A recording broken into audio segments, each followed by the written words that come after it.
As gas prices soar, people are roaring for more drilling, but the White House still chilling, at least on that subject.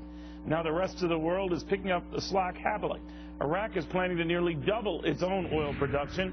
Even Ireland is looking to drill at an offshore field that contains potentially hundreds of millions of barrels. Michael Whatley from the Consumer Energy Alliance says the rest of the world gets it. Time we started to get it ourselves. As of yet, Michael, we're not. But the Ireland thing fascinates me because that country, too, had to fight environmentalists who said, don't touch it, don't touch it. And overwhelmingly, Irish voters said, yeah, go after it. What's going on? Well, I think it's very telling that you have a country like Ireland who has rolled out the red carpet for producers. They have lengthened lease terms. They have given folks all kinds of business incentives, whether it's tax or royalty rates, and begged and pleaded with folks to come in and take a look at the Ireland OCS. And fortunately now they've got a find out there. They think that it's going to be substantial, and that's good news for the country out there. And, you know, conversely, what we're seeing in Iraq is they're even saying that they can produce more than the IEA says that they can produce. And we're very excited to see these international sources of energy come online because they can help offset the increases that we're seeing in demand from China and from India and other places in developing country. But it is disappointing to us here in the United States that while these other countries are exploring aggressively how to increase their production, we've just rolled out a new 5-year plan for offshore drilling that shuts off the East Coast. It delays Alaska till 2016 or 17 and has the least number of leases in it of any program in the history since they passed the legislation to get this thing going. And at the same time, the department is increasing royalty rates and looking at ways to decrease the lease terms and making it less appealing for companies to come in and do exploration production here in the United States. We're showing a lot of the lands that the administration has, you know, corded off that you can't drill on, and there are a lot of them.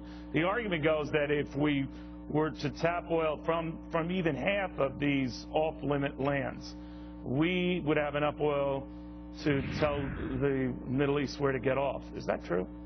Oh, it's absolutely true. Consumer Energy Alliance, we just released a report just a couple weeks ago that shows that we can absolutely develop, if we can bring these fields online, enough to get ourselves to energy sufficiency, meaning that we would really only have to rely on 10 to 20% of overseas supply for all of the fuel needs that we have here in America. The North American energy reserves are the biggest in the world when you take into Canada into account as well with their oil sands production. And of course, we need to have the infrastructure and the Keystone XL pipeline to be able to help bring those supplies down here as well. Michael, in every one of these cases, environmentalists come out and say, yeah, what harm to our environment? And I've seen fracking and how it's done in Canada, and that it's remarkable how they keep, you know, everything in place. You know, they're not turning the lands upside down. They're not making a mess of it. And I think there's a perception of fracking or drilling today that might have been true a few decades ago, but it's just wrong now. Is the industry making a mistake not explaining it better, or are environmentalists not even giving it the chance? The environmentalists aren't even giving it a chance. You know, there's no question that the environmental safeguards that we have here in the United States and frankly in Canada are among the strongest and certainly better than what we would see in terms of production in offshore China or Russia or anywhere else. So when the environmentalists basically say that we're not going to produce here and we're going to force the country to rely on imports, basically we're exporting the environmental pollution and making it worse overall. Where does this end up, though? Because if you're Ireland and you are looking for more oil, or any one of these countries that are looking for more oil, like you said at the beginning, we benefit from that because there's more oil in the markets, prices go down. So in a flip sense, wouldn't it encourage an administration, let's say this one is reelected, to keep doing what it's doing because more oil is coming on the market anyway, if not in Ireland, off the coast of Brazil. So we could just sit on our hands and enjoy the excess supply and probably the lower prices. Well, the problem with that theory is that it assumes that the world oil demand is going to remain constant. Very good point. The truth is we're going to have significant increases in the demand coming out of China, India, and the rest of the developing world.